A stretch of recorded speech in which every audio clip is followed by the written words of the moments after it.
recogida por micción espontánea. Ustedes saben, previo aseo, después del primer chorro, tomar la segunda muestra de la primera orina de la mañana. Si recogemos la orina por sondaje vesical, se considera que sí positiva cuando tiene más de 1000 unidades formadoras de colonias o cualquier cantidad de unidades formadoras de colonias si la muestra es obtenida por prespunción suprapúbica, ¿no? Las infecciones sintomáticas son más frecuentes en las embarazadas que en las no embarazadas. Hay muchas razones para eso. ¿Por qué la mujer embarazada tiene más posibilidad de tener infección urinaria? Porque existen muchos cambios durante el embarazo que hacen que el sistema renal de la paciente sea más susceptible a una infección urinaria. Primero, aparece una dilatación de la pelvis renal, ¿no? Donde hay una dilatación bilateral, a veces es uno más a un lado que al otro por la compresión del feto, por una parte, y por otra parte porque existe una hormona que hace que exista una alteración del peristaltismo. Esto ocurre también con los otros órganos de la mujer, los órganos intestinales principalmente, pueden producir también alteración del peristaltismo, ¿ya? Lo cual suele hacer que también el tránsito intestinal sea más lento, la paciente tiene tendencia al estreñimiento. Pues lo mismo pasa con las vías urinarias. La paciente tiene más tendencia a tener una orina retenida. Ya desde la 7ª semana puede empezar también. Puede haber una dilatación que puede ser más al lado derecho, ¿no? Puede haber una vejiga, la cual pueda mantener más residuo algunas veces y en el momento en el que va creciendo el feto, la vejiga se hace cada vez con menos competencia. Una vejiga normal puede retener hasta 500 ml de orina, pero ya cuando el feto está avanzado ya no retiene tanta orina, puede albergar hasta 200 ml generalmente. Existe una dextrorotación habitual del útero hacia el lado derecho. Por esas razones que muchas veces el uréter del lado derecho es el que más se dilata en comparación al lado izquierdo, ¿no? Ya después del parto, ya todos estos cambios van reduciéndose con rapidez, más o menos a la semana, al mes y a los 2 meses suele ir pasando que va volviendo a su estado normal, ¿no? Después de eso, durante el embarazo también el aumento del tamaño del útero va a comprimir el útero, como les había dicho, y todo esto va a favorecer que aparezca un residuo postmiccional. Y nosotros sabemos que el residuo postmiccional es muy importante. Perdón, el residuo postmiccional puede producir una éstasis urinaria y en eso producirse que vayan creciendo las unidades formadoras de colonias.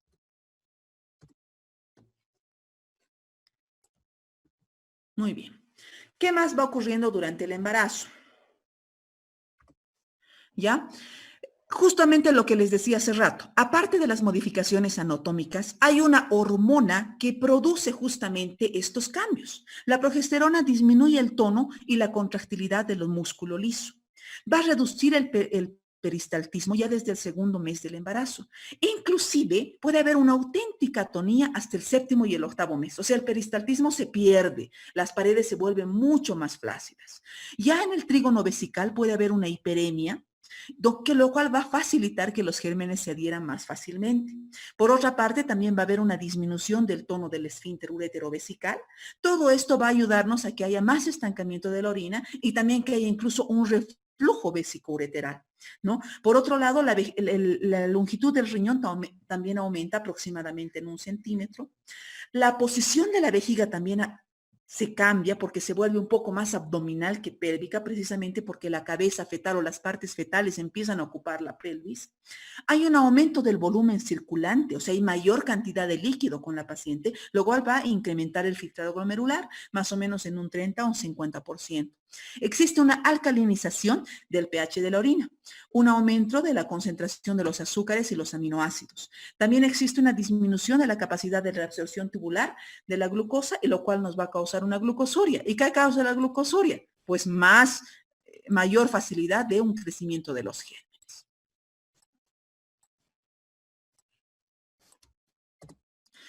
Entonces, ¿qué factores de riesgo también podemos tener en una paciente? Consideramos el primer factor de riesgo el antecedente que esta paciente ya haya tenido infecciones urinarias previas a la gestación. O sea, siempre hay que hacer la análisis en el primer control prenatal para preguntarle si tiene antecedentes, porque si ha tenido infecciones urinarias, es muy probable que lo tenga. Pasa lo mismo, por ejemplo, con el estreñimiento. Si la paciente tenía estreñimiento antes de quedar embarazada, pues su estreñimiento va a ser peor durante el embarazo, ¿no? También otro factor de riesgo importante es la multiparidad. Las pacientes que tienen varios hijos tienen más posibilidad de tener infección urinaria. Por otra parte, también la mala condición socioeconómica aumenta la incidencia de infección urinaria, especialmente la bacteriuria sintomática. Pacientes que no tienen agua potable, que no consumen líquido, que no se alimentan bien, etcétera, etcétera. ¿No? La raza negra, por la anemia de células falciformes, la drepanocitemia, duplica la incidencia también de bacteriuria sintomática, ¿no? Que la paciente sea diabética, pregestacional o diabetes gestacional, que la paciente sea trasplantada o que el paciente tenga alguna lesión de la médula espinal, ¿no? Que puede ocasionar una vejiga neurogénica, son factores de riesgo para que tenga una infección urinaria. Entonces, lo que habíamos dicho, la infección más frecuente en el embarazo es justamente la infección del tracto urinario, ¿no? Que puede repercutir tanto en la salud de la madre como en la salud del feto, ¿no? Nuevamente decimos que justamente como un resumen de los cambios que han habido en el embarazo, los riñones aumentan la longitud renal, que habíamos dicho, aumenta la filtración glomerular. En relación al sistema colector, disminuye el peristaltismo. Aquí está un resumen de todo lo que hemos hablado en las anteriores 3 diapositivas. Los uréteres van a disminuir el peristaltismo, va a haber una obstrucción mecánica por el feto en crecimiento y la vejiga va a tener un desplazamiento hacia arriba y hacia adelante y también va a haber una relajación del músculo liso. Todo esto va a favorecer una éstasis urinaria, lo cual va a favorecer que se produzcan las infecciones urinarias. Entonces, la definición de infección del tracto urinario en el embarazo es la invasión, proliferación de bacterias en el aparato urinario que desencadena una respuesta inflamatoria en una mujer grávida. En relación a la patogenia de la infección del tracto urinario en el embarazo, también decimos que hay otros factores en general que pueden hacer que una mujer como tal tenga una infección urinaria con más frecuencia que los varones. Sabemos que la uretra femenina es mucho más corta que la masculina, mide de 3 a 4 centímetros. Hay una cercanía de la uretra con el canal vaginal y el ano, lo cual favorece la contaminación. Hay una colonización del introito de la piel periuretral y retradistal por los microorganismos y también las cepas van cambiando, ¿no? Los factores de adherencia y la patogenicidad de las cepas actualmente están cambiando. Creo que ya todos conocen los gérmenes BLE y los BLEA, ¿no? Que son bacilos resistentes a los beta-lactámicos, ¿no? Que no por estar embarazada uno se libra de eso, ¿no? Las mujeres embarazadas pueden tener de la misma forma infecciones por gérmenes muy resistentes. ¿Qué gérmenes son los principales que producen infección urinaria en el embarazo? Pues son los mismos que producen una infección en una mujer no embarazada. La Escherichia coli en el 80% de las pacientes, la Klebsiella y el Proteus en el 15% restante y solo el 5% con otro tipo de bacterias, Enterobacter, Serratia, Pseudomonas, Streptococcus aureus, Galactiel, Saprophyticus. Pero los principales son los 3 primeros, ¿no? Entonces, en relación a la fisiopatología, ¿no? Primeramente que va a existir una exposición a las endotoxinas bacterianas que tienen lipopolisacáridos. Esto va a producir una activación de las células o los leucocitos por las endotoxinas. Esto va a producir una secreción de citoquinas y quimiosinas que activan las cascadas que conducen al trabajo de parto. ¿Qué va a producir eso? Va a producir una reacción inflamatoria donde aumenta la síntesis de proteasa y esto puede producir ruptura prematura de membranas o puede producir maduración del cuello uterino. También puede haber una alteración a nivel de las prostaglandinas. Nosotros sabemos que las prostaglandinas actúan a nivel del cuello del útero, cambiando su consistencia, haciéndolo más blando y que pueda madurarse más fácilmente, ¿no? Esto también va a producir una activación a nivel del miometrio y tanto la ruptura como la maduración del cuello uterino como la activación del miometrio van a producir un trabajo de parto pretérmino. Entonces, la principal complicación de la infección urinaria es que pueda culminar en un trabajo de parto pretérmino, ¿no? También en relación al feto, que es esta parte de la derecha, tenemos una activación prematura de la cascada endocrina fetal, aumento del cortisol, aumento de la CRH placentaria, lo cual va a producir nuevamente una activación miometral y va a producir también el trabajo de parto prematuro. Pero también el feto, en el caso de infecciones muy fuertes, puede llegar a tener una bacteremia también el feto e inclusive nacer con una sepsis, ¿no? A consecuencia de la infección urinaria materna, ¿no? Entonces, la clasificación de vías de la infección del tracto urinario en el embarazo decimos que tenemos infección urinaria de tipo bajo y de tipo alto. De las infecciones urinarias bajas tenemos la bacteriuria sintomática, que cobra especial importancia en la mujer embarazada, y la cistitis, ¿no? Y las infecciones urinarias altas, donde hablamos principalmente de las pielonefritis, ¿no? Les decía, la bacteriuria sintomática es muy importante en la mujer embarazada, más de lo que lo es en una paciente no embarazada, ¿no? Su nombre ya lo dice, es la presencia en orina de bacterias en multiplicación activa en ausencia de sintomatología, ¿no? De estas pacientes que tengan una bacteriuria sintomática, de 20 a 40% pueden evolucionar a pielonefritis agudas. 60 a 70% de los casos de pielonefritis han empezado por una bacteriuria sintomática, ¿no? Y el tratamiento correcto de una infección de una bacteriuria sintomática va a disminuir en un 80% la evolución a la pielonefritis. Por eso es tan importante que nosotros en el control prenatal le pidamos sí o sí un examen general de orina a la paciente. Y si es posible, inclusive un urocultivo ante la duda, ¿no? Entonces, el diagnóstico de la bacteriuria sintomática lo podemos hacer también con un examen de cultivo o con un examen general de orina. Un urocultivo positivo con más de 100.000 unidades formadoras de colonia de un solo germen uropatógeno sin signos clínicos de infección ni leucocituria puede ser una bacteriuria sintomática. Contagios de entre 10.000 y 100.000 unidades formadoras de colonias o cultivos polimicrobianos también, ¿no? Que hayan varias bacterias, pero en ese caso casi siempre se sugiere repetir porque puede ser simplemente un grado de contaminación, ¿no? También se puede hacer un estudio microscópico y tiras reactivas, pero generalmente no lo utilizamos mucho porque el examen general de orina y el cultivo ya son de amplio uso, ¿no? Entonces ya no utilizamos mucho las tiras reactivas. Entonces, también tenemos que nosotros hablar un poquitito sobre el tipo de fármacos que vamos a utilizar en el embarazo. Pues ya sabemos que podemos tener una paciente con bacteriuria y la tenemos que tratar. Estas categorías, yo sé que ya la han debido pasar en alguna otra clase, ¿no? Que es las categorías de la FDA de las drogas utilizadas en el embarazo. Tenemos 5 tipos de categorías. Los fármacos de categoría A, que son fármacos sin riesgo para el feto, ¿no? Con ninguna posibilidad de daño fetal. Tenemos la categoría tipo B, donde no hay ningún estudio controlado que muestre un riesgo para el ser humano.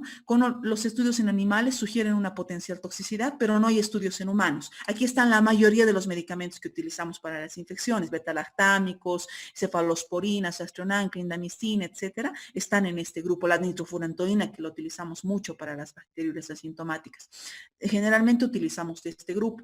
A veces también utilizamos fármacos de la categoría C, que tiene toxicidad demostrada para fetos de animales, pero no se ha demostrado también el riesgo en humanos, ¿no? Aquí tenemos ya algunas quinolonas, claritromicina, vancomicina, gentas y el cotrimoxazol. También tenemos los fármacos de tipo D, donde sí se ha comprobado un riesgo humano presente, aunque los beneficios compensan los riesgos, ¿no? Esto en el caso, ¿no? De que fuera realmente necesario, podemos utilizar algún fármaco de la categoría D. Y la categoría X es un riesgo fetal humano presente, ¿no? No compensan los beneficios al uso de medicamento X, por lo tanto son completamente contraindicados en el embarazo.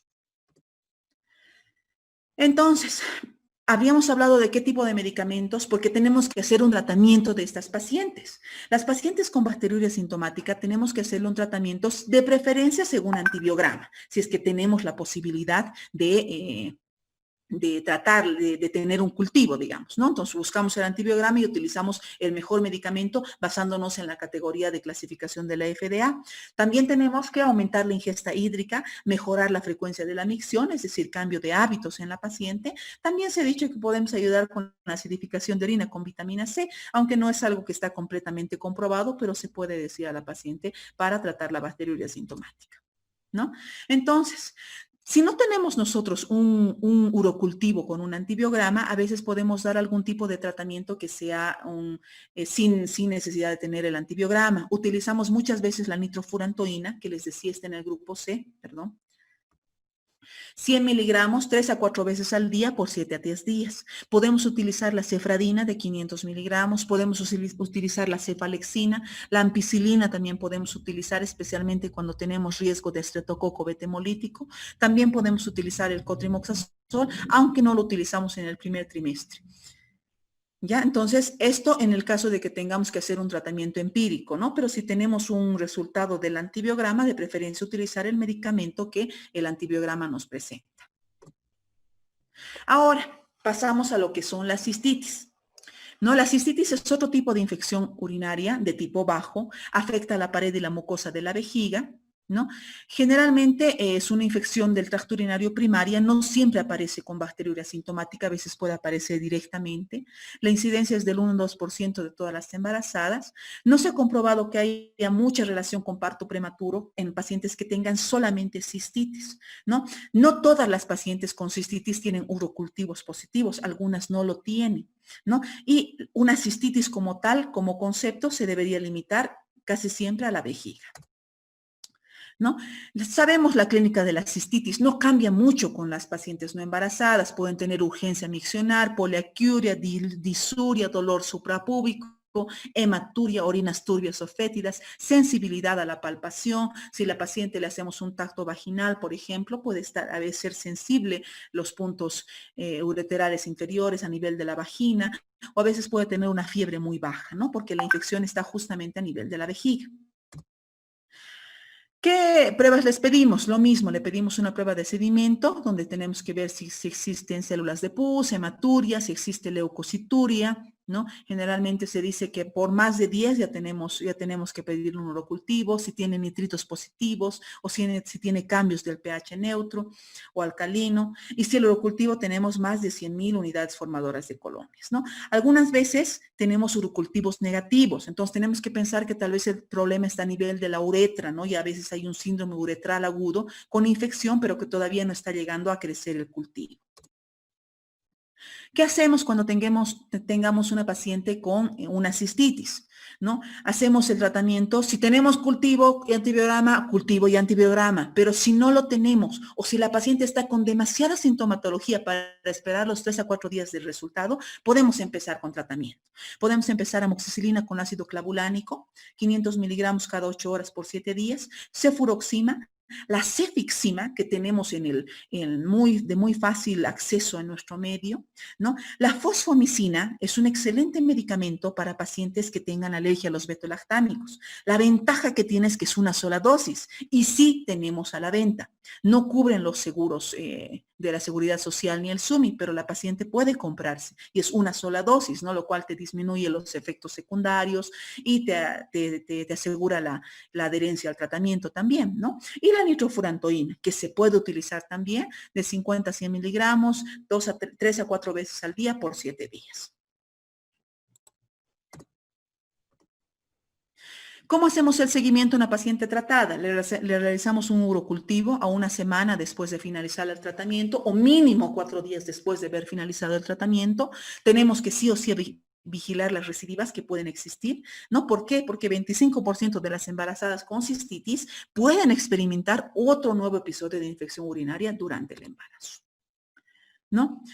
Acá tengo un esquema de cómo deberíamos nosotros buscar las infecciones a una paciente. En general, algunos hospitales sugieren hacer un examen general de orina a la primera visita, que venga a la paciente a sus 5, 6 o 10 semanas de embarazo, y se aconseja hacer un urocultivo entre la semana 12 y la semana 16 del embarazo, ¿no? Si la paciente tiene un urocultivo negativo, y no tiene antecedentes, no ha tenido infecciones previas, etcétera, no necesitamos hacerle otro urocultivo de control, sino solamente los parciales de orina regulares.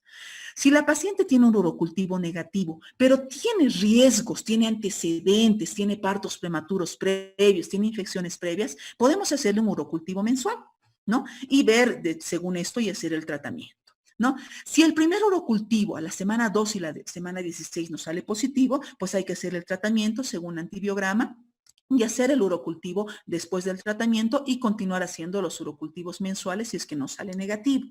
Si después del tratamiento nos sale nuevamente el urocultivo positivo, tenemos que ver si es una recidiva ¿no? Si es el mismo germen o la paciente se ha infectado con otra bacteria, ¿no? Podemos ver si tiene una reinfección, ¿no? Entonces, si la paciente tiene una recidiva, hacemos nuevamente un tratamiento y hacemos un examen de orina nuevamente, si es que es positivo, ¿no? Si la paciente tiene una reinfección, tenemos que ver si hay algún otro factor de riesgo. Muchas pacientes tienen reinfecciones por las relaciones sexuales. Entonces hay que tratar de hacer una profilaxis postcoital, pedirle que haga el aseo, se puede utilizar incluso algunos tipos de baños para que la paciente se haga después de las relaciones sexuales. Y después, si es la paciente sigue reinfectando, muchas veces continuamos con un medicamento como profiláctico hasta que nazca el bebé y después de eso podemos buscar alguna anomalía que tenga la paciente.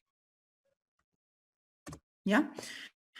Nos vamos al tercer tipo de infección, y este es el último, que es la pielonefritis, ¿no? La pielonefritis sabemos que es la inflamación a nivel del riñón mismo, donde hay una dilatación de las cálices renales, una inflamación, una hiperemia, a diferencia de un riñón normal, ¿no? Sabemos que la clínica también cambia y es muy clásica y muy parecida a la clínica de una paciente no embarazada. La paciente puede haber iniciado con síntomas de cistitis previos 1 o 2 semanas antes, puede tener, generalmente cursa con fiebre alta, ¿no? La paciente puede tener anorexia, náuseas y vómitos, y la paciente puede tener también ya una lumbalgia intensa, y a veces ya te presenta con complicaciones, ya nos presenta con un estado séptico, ya nos presenta con parto prematuro, o se presenta ya con una ruptura prematura de membranas, ¿no? Generalmente son cuadros más aparatosos, ¿no? Que ya nos hacen a manejar a la paciente con más rapidez, ¿no? Tenemos que revisar a una paciente, las fosas ilíacas, los puntos ureterales, ¿no? Existe el tercer punto ureteral, ¿no? Que se hace a nivel del tacto vaginal en los fondos de saco. Generalmente al hacer el tacto vaginal y ver los fondos de saco suele ser muy doloroso para las pacientes, la puñopercusión o que la paciente, como les decía, ya tenga alguna complicación, que tenga algún signo de inicio de parto, también tenemos que revisar. ¿Ya? Entonces, ¿qué pruebas complementarias? Le pedimos en este caso, aparte de los exámenes de orina que pedíamos, sí o sí tenemos que ver si la paciente ya tiene una infección activa en todo su cuerpo, ¿no? Si está empezando a tener un cuadro séptico. Le vemos un estudio hematológico, si tiene leucocitosis, si tiene disminución del hematocrito, trombocitopenia. Pedimos uricreatinina, que a veces puede haber un aumento transitorio de la creatinina que se va normalizando con el tratamiento. Pedimos también el sedimento urinario para ver si hay piocitos, hematurio, proteinuria también. Pedimos un urocultivo. A veces es necesario pedir una ecografía renal para ver la afectación o si es que la paciente permanece con la fiebre pese a 2 días de tratamiento. A veces hay que pensar incluso en abscesos renales o algún tipo de complicaciones. Entonces le podemos pedir una ecografía renal. Cuando la paciente ya tiene cuadro de sepsis, le pedimos un hemocultivo y tenemos que monitorizar al feto, ¿no? Ver la dinámica uterina, etcétera, en pacientes que tengan más de 24 semanas. ¿Qué diagnósticos diferenciales tenemos que hacer de las pacientes con infecciones urinarias? Saberla diferenciar con un cólico nefrítico, que a veces puede ocurrir, que tiene una clínica bastante parecida, una apendicitis aguda, sí, que nos da a veces igual leucocitosis y náuseas y vómitos y dolor, etcétera, con una colecistitis aguda. También simplemente con la amenaza de parto pretérmino, porque en la amenaza de parto pretérmino sabemos que la paciente puede cursar con poliaquiuria, algo de disuria, etcétera, pero ya a veces es a consecuencia de que el feto está en trabajo de parto y está comprimiendo la vejiga, ¿no? O pacientes que tengan una corioamnionitis, que ya tengan una ruptura prematura de membranas y esté presentando signos de infección a consecuencia de la infección intraamniótica. Entonces, toda paciente con pielonefritis se interna. No manejamos de forma ambulatoria, al menos no lo hacemos en los protocolos del seguro, ¿no? Se aumenta la ingesta hídrica, ¿no? A 3 litros por día para aumentar la diuresis a más de 30 ml por hora. Utilizamos antitérmicos, utilizamos analgésicos, podemos también acidificar la orina con vitamina C. Los antibióticos se mantienen hasta por 14 días. De inicio utilizamos por vía endovenosa, luego vamos cambiando oral. Empezamos también de inicio de forma empírica, ¿no? Porque a veces esperar el cultivo, la paciente ya está en muy mal estado. Y después de que salga el cultivo, modificamos según la respuesta del urocultivo y el antibiograma, ¿no? Pues podemos utilizar unas cefalosporas, generalmente utilizamos nosotros. Podemos utilizar la ceftriaxona, la cefotaxima endovenosa. ¿no? Cuando existe alergia a los beta-lactámicos, podemos utilizar el Astronam, podemos utilizar la fosfomicina también, o la gentamicina en caso necesario. Pero todo esto va a ser nuevamente, como les digo, cambiado o alterado según el resultado del antibiograma, ¿no? Cuando una paciente tenemos ya una pielonefritis con algunos criterios de sepsis, ya podemos utilizar el Astronam, la ceftazidima también, el cefepime, o inclusive la amicacina cuando tienen alergia a los beta-lactámicos, o nuevamente la fosfomicina cuando la paciente ya tiene una infección muy complicada. Entonces, nosotros empezamos parenteralmente el tratamiento antibacteriano, empírico de inicio. La hidratamos, monitoreamos sus líquidos, monitoreamos su pulso y monitoreamos al feto. Si la paciente a las 48 horas ya está febril y clínicamente está bien, podemos probablemente darle una alta y completar hasta los 10 a 14 días de tratamiento por vía oral, ¿no? Después de completar el tratamiento, podemos hacer un urocultivo para verificar la cura y a veces es necesario continuarle con profilaxis, especialmente si es una infección recidivante. La paciente puede quedarse con profilaxis durante todo el embarazo, ¿ya? Entonces, podemos hacer eso también con la paciente y le hacemos un urocultivo y un control mensual. ¿Ya? También si es que la paciente tiene un deterioro clínico o picos de fiebre después de 72 horas de terapia antibacteriana, pues algo no está bien, ¿no? Puede ser que ya tendríamos que hacer un ultrasonido de las vías urinarias para ver si hay nefrolitiasis, para ver si hay algunos abscesos, ¿no? Si es que existe abscesos o nefrolitiasis, nuevamente volvemos a la antibiótico terapia. Pero si la paciente no tiene nada, seguimos con tratamiento antibiótico apropiado según el urocultivo. Vemos si es que no hubiera alguna infección en otra parte del cuerpo y tendríamos que mantener a la paciente con antibióticos por lo menos unos días más hasta que la paciente esté 48 horas por lo menos sin síntomas, sin fiebre o con mejoría del malestar general para poderla pasar a vía oral. ¿Qué complicaciones nos puede pasar a una paciente con infección urinaria, especialmente las pielonefritis? La sepsis es una complicación que no debemos olvidar, nos puede pasar, por eso es que una paciente ya tenemos que hacerle todos los estudios pensando en un cuadro séptico. Puede haber una pielonefritis enfisematosa, que es más complicado su manejo, puede haber un síndrome de distrés respiratorio del adulto, un absceso renal, ¿no? O una paciente que pueda tener con shock séptico, ¿no? Y esto pues de plano va a complicar gravemente al feto en gestación. Entonces, ¿cómo podemos nosotros prevenir? ¿No? La principal prevención va a ser hacer un adecuado control prenatal y para eso estamos nosotros, ¿no es cierto? Dentro del control prenatal tenemos que indicar a la paciente que mejore los hábitos, que consuma mayor cantidad de líquido, que mejore la frecuencia de las micciones, que no se aguante de ir al baño, que trate de tener mucho cuidado después de tener las relaciones sexuales y antes también con el aseo, la higiene, etcétera, dentro de la parte de mejora de los hábitos, ¿ya? Tenemos que nosotros poder diagnosticar la bacteriuria sintomática para poderla tratar, porque hemos visto que estas pacientes con bacteriuria sintomática se pueden complicar. Entonces, nuestra función es buscarla y tratarla, ¿ya? Y a veces utilizamos la nitrofurantoína en estas pacientes en las cuales tienen infecciones a repetición o reinfecciones, más de 2 en el embarazo. A veces podemos mantenerlas con nitrofurantoína, inclusive todo el embarazo, ¿no? Hasta que nazca el feto para evitar mayores complicaciones. ¿Ya? Algunas últimas consideraciones, creo que sí es la última diapositiva, que es como un resumen de lo que hemos hablado, ¿no? La relación entre infección de vías urinarias, parto prematuro y bajo peso es documentada, es real, es algo completamente comprobado que no nos tenemos que olvidar, ¿no? Hasta 27% de los partos prematuros han sido relacionados con algún tipo de infección de las vías urinarias, ¿ya? La población femenina en general, sabemos que ocupa hasta el segundo lugar en frecuencia de infecciones urinarias después de las infecciones respiratorias. La Escherichia coli es el germen más frecuente, seguido por Proteus y Klebsiella. La presencia de vaginosis bacteriana también puede aumentarnos la incidencia de infección del tracto urinario. Por lo tanto, a modo de hacer un urocultivo a la paciente, también tendríamos que hacer un examen de la tinción de Gram, un cultivo de la secreción vaginal. ¿Ya? No olvidarnos lo que les había dicho, el parto prematuro, ¿no? No olvidarnos además que es un resumen del anterior, ¿no? Que está en 27% de las pacientes con parto prematuro van a ser relacionados con infecciones del tracto urinario, ¿no? Y no olvidarnos que el germen más frecuente es Escherichia coli. El urocultivo es muy importante hacer en las pacientes para que tratemos de hacer un estudio, un tratamiento más adecuado según el antibiograma. Si el urocultivo es persistente o un urocultivo mixto, hay que ver si la paciente está tomando bien el cultivo. Tenemos que darnos el tiempo de explicarle a la paciente cómo tomar la muestra para el cultivo, para que la paciente pueda tener un buen estudio y además recibir un buen tratamiento.